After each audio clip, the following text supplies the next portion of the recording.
Hello दोस्तों, मेरा नाम है सत्यम त्रिवेदी और आप देख रहे हैं कंप्यूटर विद सत्यम सर। मैं आपके लिए ले आया हूँ एक नया टॉपिक, एक नया वीडियो। टॉपिक की ओर बढ़ने से पहले प्लीज़ आप हमारे चैनल को सब्सक्राइब जरूर करें, शेयर करें, लाइक करें, कमेंट करें। और हाँ, टॉपिक को एंड तक देखें और अच्छा लगता है तो अपने दोस्तों को शेयर करें। और लास्ट में अपनी कमेंट के जरिए अपनी राय जरूर दें कि हमारा वीडियो कैसा लगा। चलते हैं अपने वीडियो की तरफ।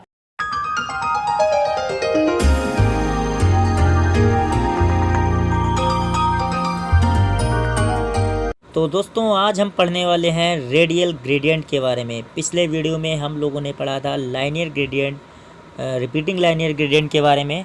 तो आज हम रेडियल ग्रेडियंट के बारे में पढ़ेंगे। रेडियल ग्रेडियंट क्या होता है, सबसे पहले हमें ये समझना पड़ेगा। जिस तरीके से लाइनियर ग्रेडियंट के बारे में हमने सीखा था कि लाइनियर ग्रेडियंट का मतलब क्या होता है, उसी तरीके से रेडियल ग्रेडियंट के बारे में भी सबसे पहले ये जानना ज़रूरी है। तो ध्यान से पहले इसके अगर हम शब्दों की तरफ जाएं तो इसका यहाँ पे नाम है रेडियल ग्रेडियंट। ग्रेडियंट आपका उतार चढ़ाव होता है, जैसे कलर का उतार चढ़ाव, उठना गिरना कह सकते हैं, मिक्सिंग कह सकते हैं कलर की, या हम ऐसे कह सकते हैं कि उतार चढ़ाव कह सकते हैं, कलरों का उतार चढ़ाव। तो इस तरीके से जैसे कि लाल, हरा, नीला, पीला, इस तरीके से मतलब एक दूसरे के ऊपर नीचे कलर सेट हो जाते हैं, तो इसी को हम ग्रेडियंट बोलते हैं। लेकिन अगर मैं बात करूं रेडियल की, तो रेडियल का यहाँ पे जो अर्थ है वो रेडियस से है, मतलब त्रिज्या कह सकते हैं, त्रिज्य कह सकते हैं। तो जैसे मान लो एक, अगर मैं बात करता हूँ यहाँ पे, मान लो ये हमारा एक मैंने सर्कल बनाया है, और अगर मैं बात करता हूँ त्रिज्या की, तो जो त्रिज्या हमारी होती है वो हमारी केंद्र से स्टार्ट होती है। इस तरीके से यहाँ पे जो चीज़ आप देख रहे हैं उस पॉइंट को आप इंगित करेंगे, मतलब देखेंगे कि जो हमारी जो त्रिज्या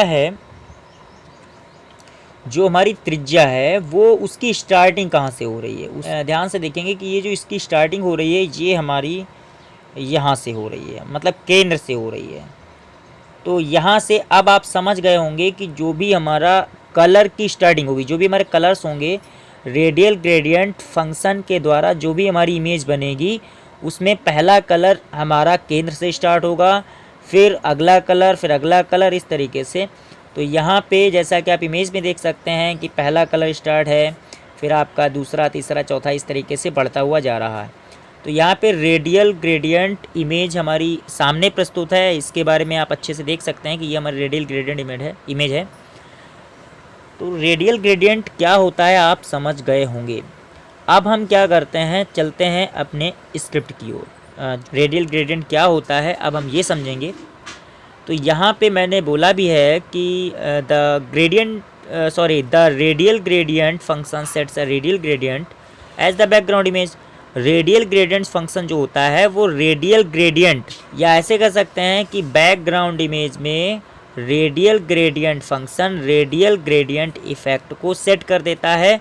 और जैसा कि मैंने अभी पीछे आपको बताया भी था कि अ radial gradient is defined by its centre. जो रेडियल ग्रेडियंट इफेक्ट जो डिफाइन किया जाता है इसके सेंटर से, यानी केंद्र से डिफाइन किया जाता है, तैयार किया जाता है, मतलब जो इफेक्ट पड़ेगा सेंटर से ही उसकी स्टार्टिंग होगी।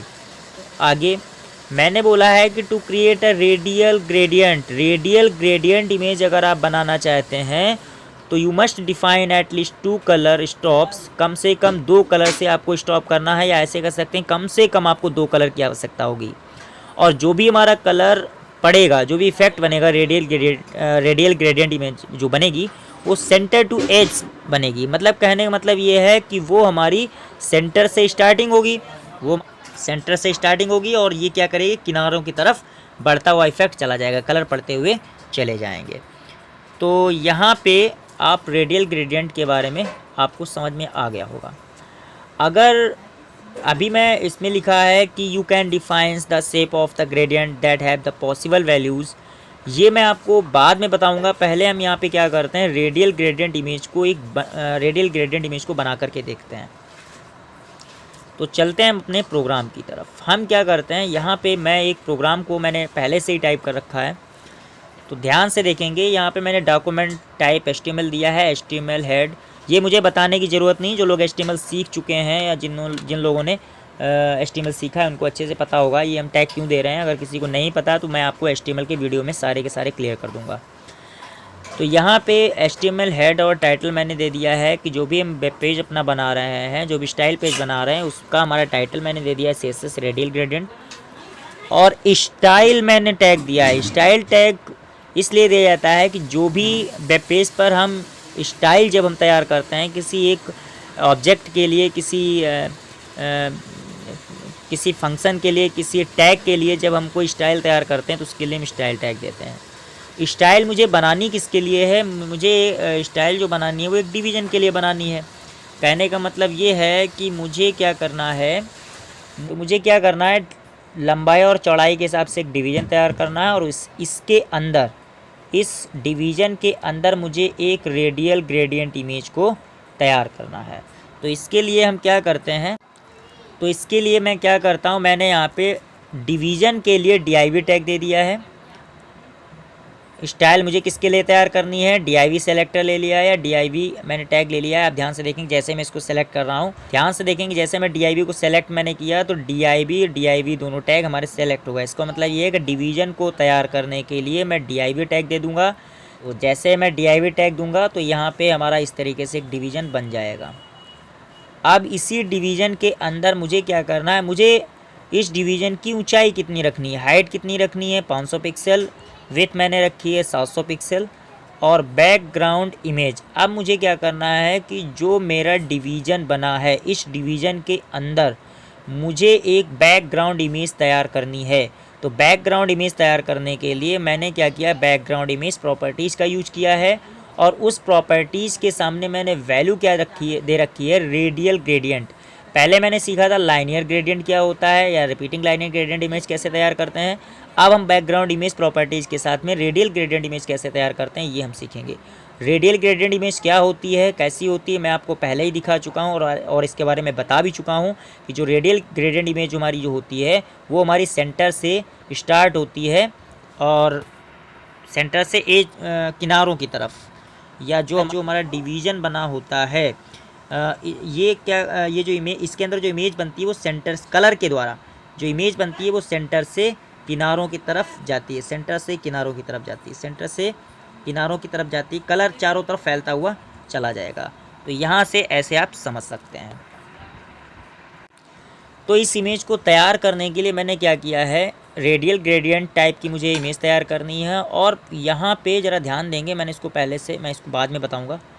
मुझे क्या करना है कि मैं चाहता हूँ कि जो मेरी रेडियल ग्रेडियंट इमेज बने उसमें कलर कौन कौन से शामिल होने चाहिए। जैसे मान लो मैं कम कलर कर देता हूँ,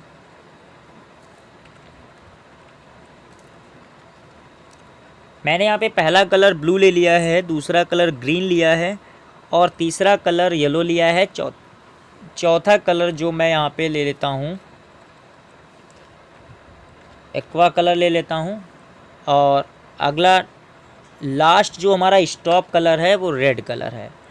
यहाँ पे मैंने इसको 5 कलर से स्टॉप किया है, मतलब जो भी हमारी इमेज बनेगी उसमें मैंने 5 कलर को शामिल किया है।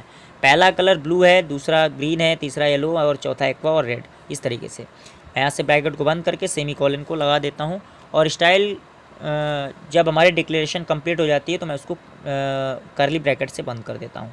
स्टाइल कंप्लीट होने के बाद मैं स्टाइल टैग को क्लोज़ कर देता हूँ, और यहाँ से हेड को क्लोज़ करने के बाद अब मैं क्या करता हूँ, यहाँ पे बॉडी पार्ट जो हमारा होगा, जो हमारा वेब पेज का बॉडी पार्ट होता है, उस पर मुझे क्या लिखना है, कितने साइज़ में हेडिंग या पैराग्राफ के रूप में, जैसा आप लिखना चाहें लिख सकते हैं। अगर नहीं लिखना चाहें तो रहने दीजिए, कोई प्रॉब्लम नहीं। यहाँ पे अब जो मैंने ऊपर ये जो स्टाइल दी है ये मैंने डिवीज़न के लिए दी है। तो ये डिवीज़न के लिए मैंने स्टाइल दी है। तो डिवीज़न को बनाने के लिए मुझे क्या करना पड़ेगा, div टैग देना पड़ेगा, और उस डिवीज़न के अंदर लिख के क्या आना चाहिए, मैं यहाँ पे रेडियल ग्रेडियंट मैंने टाइप कर दिया है, और यहाँ से डिवीज़न को मैंने बंद कर दिया। डिवीज़न को बंद करने के बाद बॉडी टैग को बंद कर देते हैं, HTML को बंद कर देते हैं। अब हम क्या करते हैं, यहाँ से Ctrl+S प्रेस कर देते हैं, और यहाँ से हम इस पेज को m.html नाम से इसको हम डेस्कटॉप पर सेव कर लेते हैं। अब हम क्या करते हैं, अपने प्रोग्राम को रन करते हैं। m.html से हम क्या करते हैं, यहाँ पे हम देखते हैं कि मैंने यहाँ पे कौन कौन से कलर दिए थे। तो पहला जो मैंने कलर दिया था वो मैंने दिया था ब्लू। तो आप देख सकते हैं कि जो हमारा पहला कलर आ रहा है वो हमारा ब्लू कलर आ रहा है। सेंटर से स्टार्ट हो रहा है। ध्यान रखेंगे, जहाँ से हमारी त्रिज्या स्टार्ट होती है, रेडियस स्टार्ट होती है, या वहीं से हमारे कलर की स्टार्टिंग हो रही। पहला कलर हमारा ब्लू हो गया। नेक्स्ट कलर हमने जो दिया था वो मैंने ग्रीन दिया था। तो आप देख सकते हैं कि जो नेक्स्ट कलर हमारा आ रहा है वो ग्रीन आ रहा है। और अगर मैं अगले कलर की बात करता हूँ तो मैंने अगला कलर येलो दिया था। तो यहाँ पे आप देख सकते हैं कि अगला कलर मेरा येलो आ रहा है। और उसके बाद मैंने जो अगला कलर दिया था वो मैंने एक्वा कलर दिया था। यहाँ पे ध्यान से देख सकते हैं एक्वा आ रहा है। और नेक्स्ट कलर जो मैंने लास्ट कलर दिया था वो हमारा रेड कलर था। इस तरीके से यहाँ से अगर आप ध्यान से देखेंगे, एक बार फिर से मैं इसकी स्क्रिप्ट की ओर जाता हूँ। मैंने यहाँ पे बोला है कि to create a radial gradient you must define at least 2 colour stops. Radial gradient image को तैयार करने के लिए कम से कम आपको 2 कलर की आवश्यकता होगी। यहाँ पे मैंने 5 कलर शामिल किए हैं। और इसका जो इफेक्ट पड़ेगा वो सेंटर टू एज पड़ेगा, यानी केंद्र से किनारों की तरफ, केंद्र से किनारे साइड की तरफ भागता हुआ यानी फैलता हुआ चला जाएगा। तो यहाँ पे आप देख सकते हैं, यही मैं यहाँ पे बताने की कोशिश कर रहा था रेडियल ग्रेडियंट के बारे में, कि जो हमारा जो इफ़ेक्ट पड़ेगा वो सेंटर से किनारों की तरफ चला जाएगा। इस तरीके से हम रेडियल ग्रेडियंट इमेज को तैयार करते हैं। तो यहाँ पे रेडियल ग्रेडियंट इमेज को कैसे तैयार करते हैं, उसकी स्क्रिप्ट में जो बैकग्राउंड इमेज प्रॉपर्टीज़ के साथ हम किस तरीके से रेडियल ग्रेडियंट वैल्यू देंगे और कैसे ब्रैकेट के अंदर हमें कलर का नाम देना है, यहाँ पे आपको अच्छे से समझ में आ गया होगा। जिन स्टूडेंट्स को मैंने इसका PDF भेजा था तो वो प्रैक्टिस के लिए या अच्छे से समझने के लिए एग्जाम्पल नंबर 10 का एग्जाम्पल नंबर 10 देखेंगे, जो कि प्रोग्राम हमारा रेडियल ग्रेडियंट के लिए ही बनाया गया है। रेडियल ग्रेडियंट में और आगे हम सीखने के लिए थोड़ा सा और आगे बढ़ते हैं। इसमें लिखा हुआ है कि you can define the shape of the gradient. जो भी हम रेडियल ग्रेडियंट इमेज बनाएंगे उसमें हम शेप को डिफाइन कर सकते हैं, मतलब आकृति, आकार, उसका मतलब जो भी इमेज बनेगी उसको हम एक आकार दे सकते हैं, आकार के हिसाब से उसको एडजस्ट कर सकते हैं। तो यहाँ पे उसके लिए हमारे पास 2 वैल्यूज़ होती हैं, एक आपकी इलिप्स होती है और एक आपकी सर्कल होती है। तो इलिप्स तो आपकी डिफ़ॉल्ट होती है, कहने का मतलब ये है कि जब आप उसको आउटपुट देखेंगे तो इलिप्टिकल आपकी इमेज बनेगी। इलिप्स की अगर मैं बात करूँ तो इलिप्स का मतलब ये होता है जैसे वो हमारा बिल्कुल एकदम गोलाई में नहीं होगी, मतलब इलिप्स ऐसे कर सकते हैं, ये आपका इलिप्स इस तरीके से। तो यहाँ पे आप देख भी सकते हैं कि जो हमारी इमेज बन रही है वो इस तरीके से बन रही है। यहाँ पे जो हमारी इमेज बन रही है वो इस तरीके से बन रही है, यानी बिल्कुल गोल नहीं है। तो यहाँ पे ये तो डिफ़ॉल्ट होती है, मतलब जब ये प्रोग्राम बना करके आप इसको रन करेंगे तो ये डिफ़ॉल्ट रूप से इलिप्टिकल टाइप से ही आपकी जो रेडियल ग्रेडियंट इमेज बनेगी वो इस तरीके से मतलब रेडियल ग्रेडियंट इमेज जो होगी वो इलिप्स के आकार में ही आएगी। लेकिन अगर आप इसको चेंज करना चाहते हैं तो हम क्या करते हैं, हमें क्या करना है, कलर से पहले सर्कल आपको दे देना है। मतलब अगर मैं इस इमेज को इलिप्स के तरह नहीं रखना चाहता हूँ, सर्कल में रखना चाहता हूँ, जो कलर इफेक्ट पड़े वो सर्कल में पड़े, तो उसके लिए मैं यहाँ पे सर्कल टाइप करके और फिर से अपने प्रोग्राम को सेव कर देता हूँ। इस तरीके से सेव करने के बाद जब मैं अपने पेज को रिफ़्रेश करता हूँ तो आप ध्यान से देखेंगे कि जो हमारी इमेज है वो हमारी इमेज बिल्कुल एकदम गोलाई में आ चुकी है। इस तरीके से आप देख सकते हैं।